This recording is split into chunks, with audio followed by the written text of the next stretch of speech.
இன்று இரவு தியானத்திற்காக தேவன் நமக்கு தந்த வேத வசனம் 2 சாமுவேல் 9வது அதிகாரம் 8வது வசனம். அப்பொழுது அவனை வணங்கி, செத்த நாயை போல இருக்கிற என்னை நீர் நோக்கி பார்க்கிறதற்கு உமது அடியான் எம்மாத்திரம் என்றான். கிறிஸ்துவுக்குள் பிரியமானவர்களே, இந்த வசனத்தை வாசிக்கும்போது ஒரு மனுஷனுடைய உடைந்த இதயத்தை நம்மால் பார்க்க முடியுது. இது மேவிபோஷேத்தின் வார்த்தைகள். அவன் தன்னை ஒரு செத்த நாயை போல பார்க்கிறான். மேவிபோஷேத் ஒரு சாதாரண மனுஷன் அல்ல. அவன் சவுலுடைய பேரன், யோனத்தானுடைய மகன். அப்படின்னா ராஜ குடும்பத்தில் பிறந்தவன். ஆனால் சூழ்நிலைகள் அவனை வாழ்க்கையை மாற்றி விட்டன. 5 வயசில் கீழே விழுந்ததுனால 2 கால்களும் ஊனமானது. ராஜா அரண்மனையில் வளர வேண்டிய அவன் லோதேபார் அப்படிங்கிற மறக்கப்பட்ட ஒரு ஊரில் போய் வாழ்கிறான். தன்னை யாரும் நினைக்கலை அப்படின்னு எண்ணிக்கிட்டு இருக்கிறான். வாழ்க்கையில் எல்லாவற்றையும் இழந்தவனை போல வாழ்கிறான். ஒரு நாள் தாவீது ராஜா கேட்குறாரு, யோனத்தானுடைய வீட்டாரில் இன்னும் யாராவது இருக்கிறாங்களா? அவங்களுக்கு நான் கிருபை செய்ய விரும்புகிறேன் அப்படின்னு. மேவிபோஷேத் இதை கேட்டபோது, இப்போது என் வாழ்க்கை முடிஞ்சிருச்சு அப்படின்னு நினச்சிருப்பான். ஏனெனில் பழைய ராஜாவின் சந்ததியினரை புதிய ராஜாக்கள் அழித்து விடுவது அந்த காலத்து வழக்கமாக இருந்துச்சு. பயத்தோடு தாவீதின் முன்னாடி அவன் வருகிறான். ஆனால் தாவீது அவனை பார்த்து முதல்ல சொன்ன வார்த்தை என்ன அப்படின்னா, பயப்படாதே.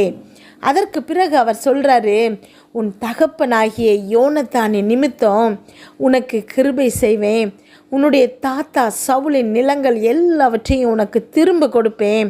நீ எப்பொழுதும் என்னுடைய மேஜையில் உணவு உண்ணுவாய் அப்படின்னு. இந்த அன்பை கேட்ட மேவிபோஷேத் தன்னை கட்டுப்படுத்த முடியாமல், செத்த நாயை போல இருக்கிற என்ன நீர் நோக்கி பார்க்கிறதற்கு நான் எம்மாத்திரம் அப்படின்னு கேட்குறான். அன்பானவர்களே, பல நேரங்களில் நாமும் மேவிபோஷத்தை போல தான் நினைக்கிறோம். நான் ஒன்றுக்கும் உதவாதவள், என் வாழ்க்கை வீணாய் போயிடுச்சு, என்னால் தேவனுக்கு என்ன பயன், நான் பாவம் செஞ்சவன், என்னை யாருமே ஏற்றுக்கொள்ள முடியாது. சாத்தான் எப்போதும் நம்முடைய தோல்விகளையே நினைவுபடுத்துவான், நம்முடைய குறைகளையே காட்டுவான். நீ தகுதியற்றவள்னு சொல்லி உங்களை எப்போதும் வருத்தப்படுத்தி கொண்டே இருப்பான். ஆனால் தேவன் நம்முடைய கடந்த காலத்தை பார்க்கிறதே கிடையாது. நம்முடைய தோல்விகளை அவர் பார்க்கறதில்ல. அவர் உடன்படிக்கையை பார்க்கிறாரு. தாவீது மேவிபோஷேத்தை அழைத்தது அவன் தகுதியானவன் அப்படிங்கிறதுக்காக அல்ல, யோனத்தானோடு செய்த உடன்படிக்கையின் நிமித்தம். அதே போல தான் இன்றைக்கு தேவன் நம்மளை ஏற்றுக்கொள்வது நம்முடைய நீதிக்காக அல்ல, இயேசு கிறிஸ்துவின் இரத்த உடன்படிக்கையின் நிமித்தமாக தான் நம்மளை ஏற்றுக்கொள்கிறாரு. நாம் பாவிகளாக இருந்தபோதும் கிறிஸ்து நமக்காக மரித்தார். நாம் தேவனை தேடலை, அவர் நம்மளை தேடி வந்தார். நாம் அவருக்கு மதிப்புள்ளவர்கள் அப்படிங்கிறதுக்காக அல்ல, அவர் நம்மளை நேசிக்கிறதுக்காக. அவர் நம்மளை நேசிப்பதால் தான் நம்மளை தேடி வந்தார். மேவிபோஷேத் லோதேபாரில் இருந்தான். லோதேபார் அப்படின்னா பலன் இல்லாத இடம் அப்படின்னு அர்த்தம், நம்பிக்கை இல்லாத இடம். இன்றைக்கும் சிலர் அது போன்ற வாழ்க்கையில் தான் வாழ்ந்துட்டுருக்குறாங்க. குடும்பத்தில் சமாதானம் இல்லை, வேலை பார்க்குற இடத்துல நிம்மதி இல்லை, ஆரோக்கியம் இல்லை, ஜெபத்திற்கு பதில் இல்லை. இதெல்லாம் என் வாழ்க்கை முடிஞ்சிருச்சின்னு நினைக்கிறாங்க. ஆனால் தேவனுடைய கிருபை லோதேபாரில் இருந்த ஒரு மனுஷனை ராஜாவின் மேஜைக்கு அழைத்து சென்றது. ஆமென். இன்றைக்கு மேவிபோஷேத் ஊனமுள்ளவனாக தான் இருந்தான். அவனுடைய கால்கள் மாறலை, ஆனால் அவனுடைய நிலை மாறிடுச்சு. இனி அவன் அரண்மனை மேஜையில் ராஜாவின் மகன்களை போல அமர்ந்து சாப்பிடுகிறான். மேஜையின் கீழே இருந்த அவனுடைய குறையை யாருமே பார்க்கலை. ராஜாவின் கிருபை அவனை மூடிக்கொண்டது. அதுபோலவே நாம் கிறிஸ்துவுக்குள்ளே வந்தபோது நம்முடைய பாவம், அவமானம், தோல்வி, சாபம் இவை எல்லாவற்றையும் அவருடைய கிருபை மூடுகிறது. தேவன் நம்மளை பழைய மனுஷராக பார்க்கலை, புதிய சிருஷ்டியாக பார்க்கிறாரு. அதனால் உங்களை பற்றி நீங்கள் என்ன நினைக்கிறீங்கிறது முக்கியம் அல்ல, தேவன் உங்களை பற்றி என்ன நினைக்கிறாருங்கிறது மட்டும்தான் முக்கியம். நீங்கள் உங்களை செத்த நாயின்னு நினச்சா கூட தேவன் உங்களை என் பிள்ளை அப்படின்னு அழைக்கிறாரு. நீங்கள் நான் தகுதியற்றவன் நினைச்சா கூட தேவன் என் கிருபை உனக்கு போதும்னு சொல்லுகிறாரு.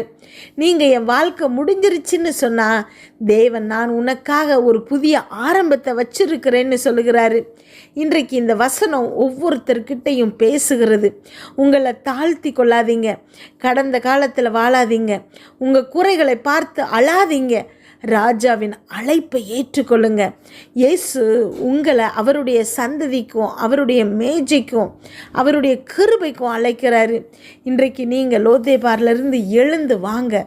இயேசு கிறிஸ்துவின் கிருபை உங்களை தேடி வந்திருக்கிறது. அவர் உங்களை ஒருபோதும் நிராகரிக்க மாட்டார். ஜெபிப்போமா. எங்கள் அன்பின் பரலோக தகப்பனே, இன்று முழுவதும் என்னையும் என் குடும்பத்தில் இருக்கிற ஒவ்வொருவரையும் பாதுகாத்தீங்கப்பா. உண்மை நன்றியோடு துதிக்கிறோம், ஸ்தோத்தரிக்கிறோம். இந்த இரவு நேரத்தில் எங்களுக்காக நீங்கள் கொடுத்த வார்த்தைகளுக்கு நன்றிப்பா. அமேன். ஒவ்வொரு வார்த்தையும் பிள்ளைகளுடைய இருதயத்தில் கிரியை செய்ய போகுது.